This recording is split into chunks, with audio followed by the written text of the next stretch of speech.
सलग 11 वर्ष महाराष्ट्राचे मुख्यमंत्री, हरित क्रांतीचे प्रणेते, खेड्यापाड्यातील आश्रम शाळांचे निर्माते आणि आणखी बरंच काही.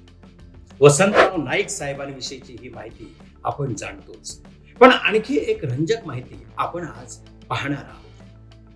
नाईक साहेबांवर दोन व्यक्तींचा लक्षणीय म्हणावासा प्रभाव होता. त्या दोन व्यक्ती म्हणजे महात्मा ज्योतिराव फुले आणि दुसरे डेल कार्नेगी.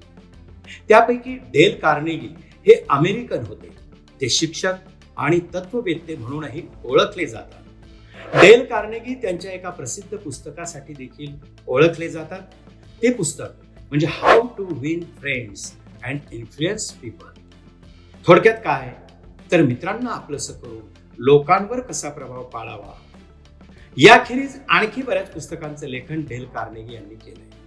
तर सांगायचा मुद्दा हा की नाईक साहेबांनी डेल कार्नेगी यांच्या विचारांचा शक्य तिथे अवलंब करण्याचा प्रयत्न केला.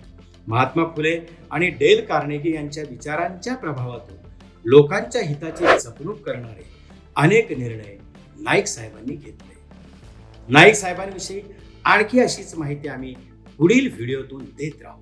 तोपर्यंत चॅनलला सबस्क्राईब करा आणि ही माहिती कशी वाटली त्याबद्दल कमेंट करायला विसरू नका.